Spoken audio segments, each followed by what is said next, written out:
السلام علیکم ورحمۃ اللہ وبرکاتہ۔ الحمد للہ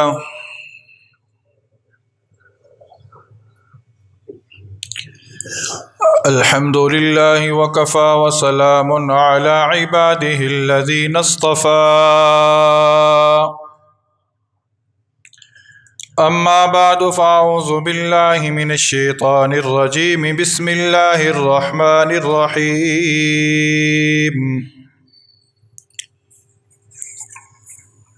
ما آتاکم الرسول فخذوه وما نهاكم عنه فانتهوا، وفي مقام وبالوالدين إحسانا وبذي القربى واليتامى والمساكين والجار ذي القربى والجار الجنب والصاحب بالجنب، وفي مقام إن الله يأمر بالعدل والإحسان وإيتاء ذي القربى وينهى عن الفحشاء والمنكر۔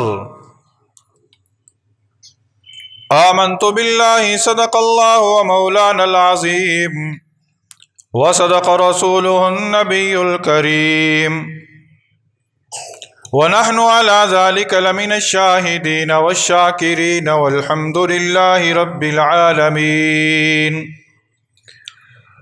تمام احباب انتہائی ذوق، شوق، عقیدت، محبت، احترام اور ثواب کی نیت سے ایک مرتبہ درود شریف پڑھ لیجیے۔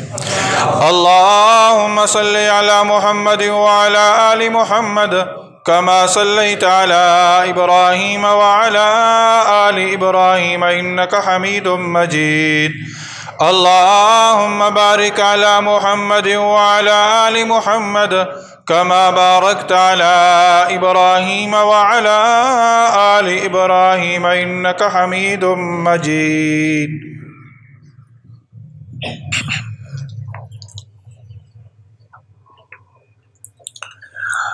میرے انتہائی واجب الاحترام سامعین اعظم، ہم میں سے ہر انسان یہ چاہتا ہے کہ ہمارا گھر برکتوں کا، رحمتوں کا ایک مجموعہ بن جائے۔ میں اور آپ بلکہ معاشرے کا ہر فرد جو ہے وہ اس بات کا متلاشی ہے کہ میرے گھر کے اندر سکون ہو،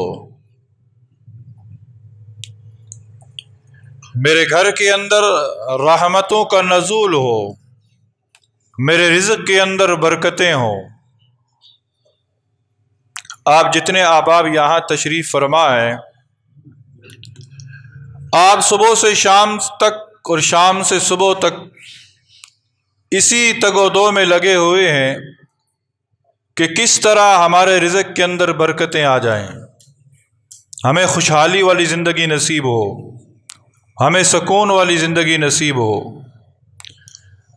لیکن افسوس کے ساتھ یہ کہنا پڑتا ہے کہ جہاں سے یہ چیزیں ملنی تھیں،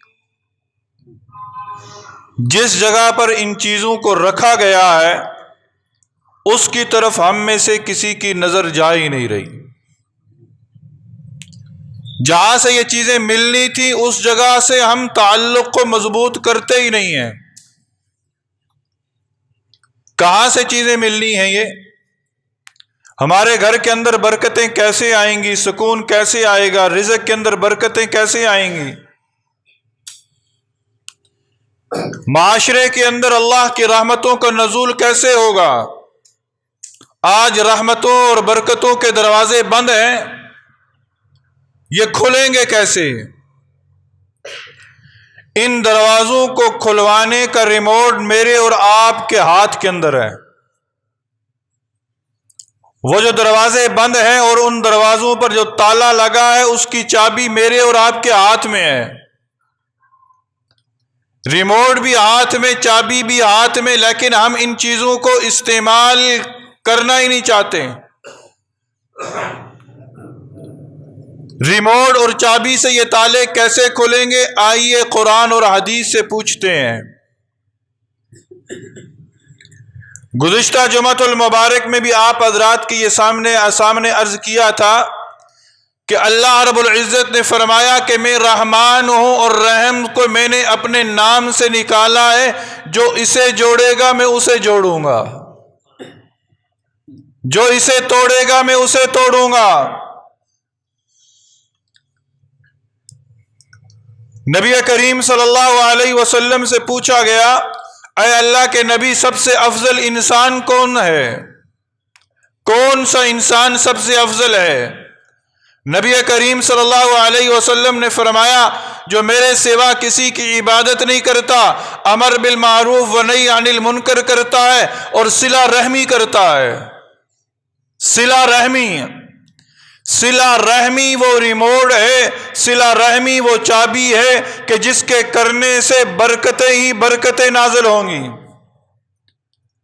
جس کے اندر صلہ رحمی کا جذبہ آ گیا، وہ سمجھ لے کہ اللہ رب العزت کے وعدے کے مطابق اس کے رزق کے اندر برکتیں ہی برکتیں شروع ہو جائیں گی، اس کا گھر پرسکون ہو جائے گا، اس کے گھر کے اندر رحمتوں کا نزول ہوگا۔ اور پھر صلہ رحمی کا رب تعالی اجر کیا فرماتے دیتے ہیں؟ کل قیامت کا دن ہوگا۔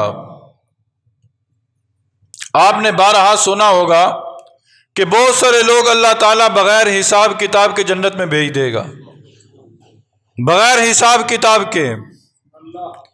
کل قیامت کا دن ہوگا، فرشتے آواز لگائیں گے، اہل فضل کھڑے ہو جائیں، اہل فضل کھڑے ہو جائیں۔ ایک گروہ کھڑا ہوگا، فرشتے پوچھیں گے کون؟ وہ گروہ یا جماعت کہے گی کہ ہم اہل فضل ہیں۔ فرشتے پوچھیں گے کہ تم یہ اہل فضل بنے کیسے؟ وہ جواب دیں گے کہ ہم دنیا کے اندر صلہ رحمی کرتے تھے، دنیا کے اندر ہم صلہ رحمی کرتے تھے۔ فرشتے جواب دیں گے، جاؤ آج اللہ کے حکم سے تم بغیر حساب کتاب کے جنت میں داخل ہو جاؤ، بغیر حساب کتاب کے جنت میں داخلہ۔ کتنا بڑا اجر اللہ رب العزت عطا فرما رہے ہیں۔ آج ہمارے معاشرے کے اندر اسے کچھ سمجھا ہی نہیں جا رہا۔ صلہ رحمی، رشتہ داروں سے تعلق کو جوڑنا۔ آج ہم خود اس چھت کے نیچے جتنے احباب بیٹھے ہیں، ہم اپنا مطالعہ خود کریں، ہم اپنے آپ سے پوچھیں۔ ہم تمام تر احباب جو ہیں مختلف برادریوں سے تعلق رکھتے ہیں، مختلف خاندانوں سے تعلق رکھتے ہیں۔ آج ہر خاندان کی ایک ہی صورتحال چل رہی ہے۔ آج چلے جائیں عدالتوں کے اندر، مقدمات کی فہرست نکلوائیں، عقل حیران ہو جاتی ہے کہ زیادہ تر مقدمے کرنے والے اپنے ہی ہیں، اپنے ہی ہیں۔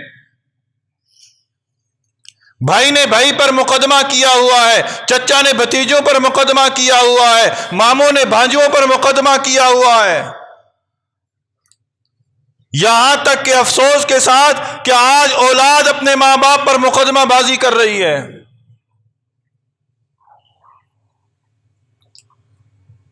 اولاد تو پھر ہم کہتے ہیں کہ صلہ، اللہ کی برکتیں اتریں، اللہ کی رحمتیں اتریں، ہماری دعائیں قبول ہوں۔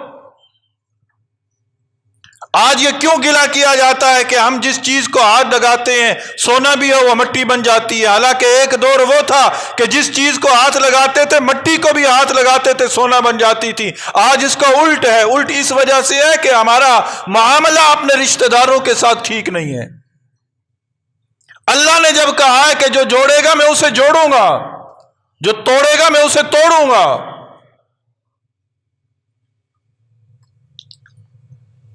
اسی مجلس کے اندر ہو سکتا ہے وہ شخص بھی بیٹھا ہو جو اپنے چچا کے سامنے فریاد کرتا ہے، اے میرے چچا مجھے 1 فٹ جگہ چھوڑ دو، میری مکان کی دیوار ٹھیک ہو جائے گی، چچا میں تیرے سامنے ہاتھ جوڑتا ہوں، چچا میں تیری منت کرتا ہوں۔ وہ چچا کہتا ہے میری طرف آنکھ اٹھا کر نہ دیکھنا، ایسے مقدمے میں پھنسواؤں گا ساری زندگی نکل نہیں سکے گا۔ حالات تو ہمارے یہ ہیں، نمازیں، روزے، زکاتیں، حج اپنی جگہ، لیکن یہ معاملات اپنی جگہ۔ اللہ رب العزت اس وقت تک ہماری نجات کا فیصلہ نہیں فرمائیں گے جب تک کہ ہم ان معاملات کے اندر سرخرو نہیں ہوں گے۔ آج ان معاملات میں ڈنڈیاں ماری جا رہی ہیں، آج ان معاملات کو معاملات سمجھا ہی نہیں جا رہا۔ تو صلہ رحمی وہ عمل ہے، نبی کریم صلی اللہ علیہ وسلم نے فرمایا قطع تعلقی کرنے والا، رشتہ داروں سے تعلق توڑنے والا، قطع تعلقی کرنے والا، فرمانے والے کون ہیں؟ آقا دو جہاں نبی صلی اللہ علیہ وسلم فرماتے ہیں قطع تعلقی کرنے والا جنت میں داخل نہیں ہوگا۔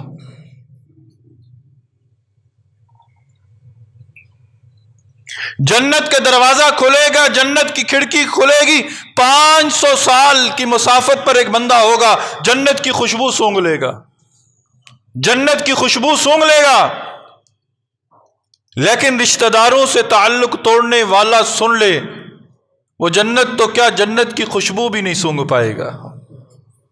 رشتہ داروں سے تعلق توڑنے والا۔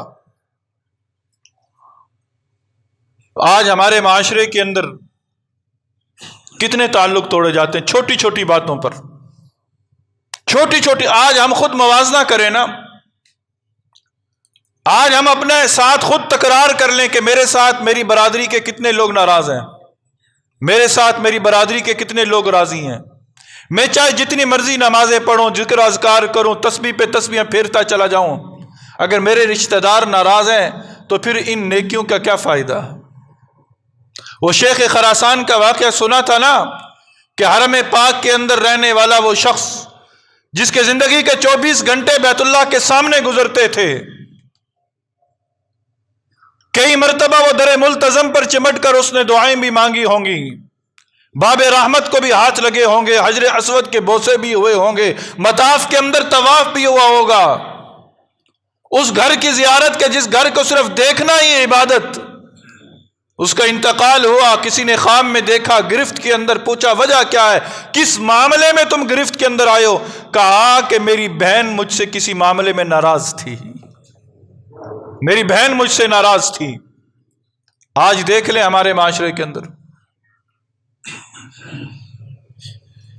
بہنیں ناراض ہیں، بھائی ناراض ہیں، اولادیں ناراض ہیں، اور پھر ہم کہتے ہیں اللہ کی رحمتیں برسیں۔ ایسا نہیں ہوگا۔ ہم دعائیں مانگتے ہیں نیک حکمران آئے، حالات بد سے بدتر ہوتے چلے جائیں گے۔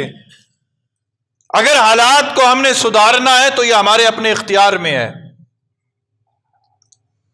ہم معاشرے کے اندر ایسی فضا قائم کریں کہ جسے پتہ چلے کہ اس معاشرے کے اندر مسلمان رہنے والا ہے، مسلمان رہتا ہے۔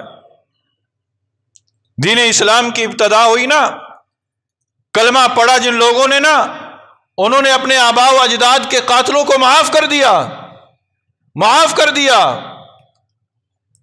دشمنیاں محبتوں کے اندر تبدیل ہو گئیں، نفرتیں دوستی کے اندر تبدیل ہو گئیں۔ اسی وجہ سے اللہ کی مدد اتری تھی، اسی وجہ سے بدر کے اندر فرشتے اترے تھے۔ آج بھی وہی رب ہے جس نے بدر کے اندر فرشتے اتارے تھے، آج بھی وہی رب ہے، لیکن آج فرشتے کیوں نہیں اتر رہے؟ آج ہمارا وہ ایمان نہ رہا، وہ ایمان کی کیفیات نہ رہیں۔ تو اپنے اخلاق کو بہترین کرنے کے لیے ضروری ہے کہ ہم اپنے اندر صلہ رحمی کے جذبے کو پیدا کریں، صلہ رحمی کے جذبے کو پیدا کریں۔ اب صلہ رحمی کرنی کس کے ساتھ ہے؟ ماں باپ کے ساتھ صلہ رحمی کریں۔ سب سے زیادہ حقدار میرے رشتہ داروں میں سب سے زیادہ حقدار کون ہے؟ وہ میرے ماں باپ ہیں، میرے ماں باپ، کہ میں ان سے صلہ رحمی سے پیش آؤں۔ بڑھاپے کے اندر چلے جائیں، میں ان سے ایسے ہی برتاؤ کروں جس طرح انہوں نے بچپن میں مجھ پر رحم کیا تھا یا میرے ساتھ برتاؤ کیا تھا۔ لیکن آج اس کو الٹ ہو رہا ہے. باپ بوڑھا ہو جائے نا، ماں بوڑھی ہو جائے، کام کاج کے نہ رہیں تو ان کا وجود ہمارے لیے گھر کے اندر کھٹکتا ہے پھر. حالانکہ بوڑھے ماں باپ کا وجود میرے اور آپ کے لیے تو باعث رحمت ہونا چاہیے تھا کہ گھر کے اندر میری ماں ہے، گھر کے اندر میرا باپ ہے، اگرچہ بوڑھا ہو چکا ہے لیکن اس کی وجہ سے رب کی رحمتوں کا نزول ہو رہا ہے. لیکن آج ہمارے معاشرے کے اندر والد بوڑھا ہو جائے، ماں بوڑھی ہو جائے، وہ کام کاج نہ کر سکیں، بستر پر آ جائیں تو ہماری طبیعت تبدیل ہو جاتی ہے، ہماری طبیعت کے اندر چینجنگ آ جاتی ہے، انقباض پیدا ہو جاتا ہے. ذرا سوچا کہ اگر اس وقت میرے والد کی طبیعت بگڑ جاتی جب میں چلنے پھرنے کے قابل نہ تھا. آج ماں باپ کا پیشاب بستر پر نکل جائے تو آوازیں بلند کر دیتا ہے.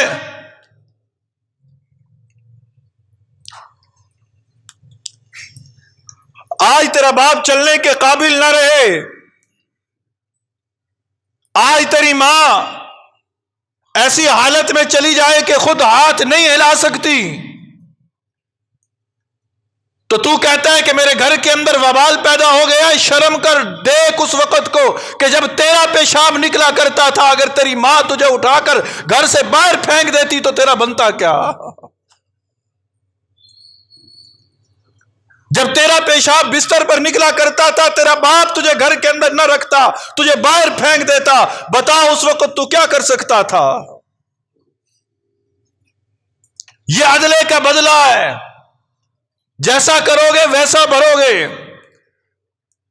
تو ماں باپ کے ساتھ اس نے سلوک سے پیش آنا یہ صلہ رحمی کا پہلا نمبر ہے، پہلا حق ہے کہ اپنے ماں باپ چاہے جیسے بھی ہیں، جس حال میں بھی ہیں، ان کے ساتھ ہمیشہ صلہ رحمی سے پیش آنا، صلہ رحمی سے پیش آنا. پھر اپنے بہن بھائیوں سے صلہ رحمی سے پیش آنا،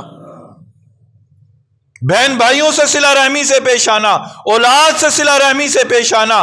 پھر اس کے بعد جتنے قریبی رشتہ دار ہیں ان کے ساتھ صلہ رحمی سے پیش آنا. قرآن مجید فرقان حمید کے اندر متعدد مقامات پر بیان کیا گیا ہے کہ رشتہ داریوں کے حقوق پورے کر کے آنا، رشتہ داروں کے حقوق پورے کر کے آنا، رشتہ داروں کے حقوق پورے کر کے آنا. کتنا عرصہ ہو گیا جمعہ پڑھتے ہوئے، آپ جمعے کا خطبہ سنتے ہیں نا، جمعے کا دوسرا خطبہ جس آیت پر ختم ہوتا ہے اس آیت کے اندر بھی یہ حکم دیا گیا ہے کہ اپنے قریبی رشتہ داروں کے ساتھ اس نے سلوک سے پیش آنا.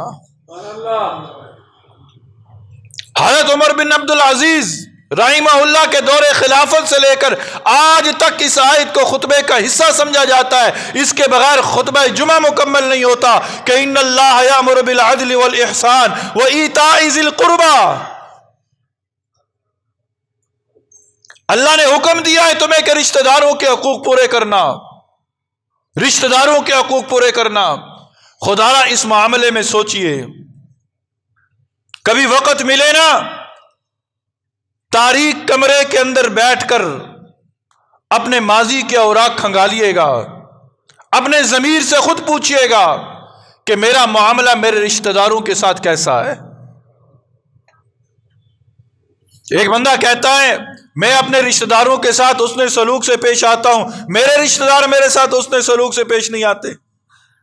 میں ان کے ساتھ اچھائی کرتا ہوں، وہ میرے ساتھ اچھائی نہیں کرتے. میں ان کے بھلائی کا ارادہ کرتا ہوں، وہ میرے ساتھ دشمنی مول لیتے ہیں.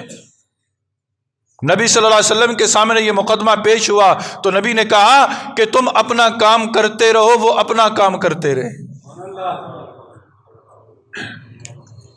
تم جو کام کر رہے ہو اسے وہ کرتے رہو، اللہ ہر حال میں تمہاری مدد کرتا رہے گا، اللہ تمہارے کاموں میں شامل حال رہے گا.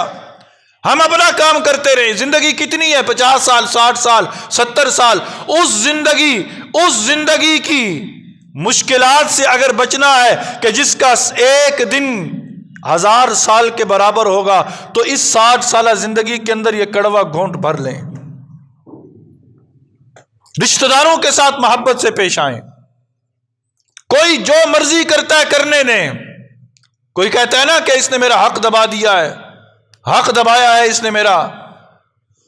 سن لیں، جس نے کسی کا حق دبایا چاہے ایک بالش زمین ہی کیوں نہ ہو، ایک بالش زمین ہی کیوں نہ ہو، کل قیامت کے دن اللہ تعالی پوری زمین کو کیا کرے گا؟ تپائے گا۔ پلیٹ کی صورت میں یہ زمین ہوگی، جہنم کی آگ کے اندر تپایا جائے گا، اور پھر اس ساری زمین کو اٹھا کر اس کے گلے میں پھینک دیا جائے گا، اس کے گلے کے اندر ڈال دیا جائے گا، اٹھا آج اس کا بوجھ اٹھا۔ جو ایک بالش جس نے زمین کا دنیا کے اندر دبایا، کل وہ حشر کے میدان کے اندر ساری زمین کا بوجھ کیسے اٹھا پائے گا؟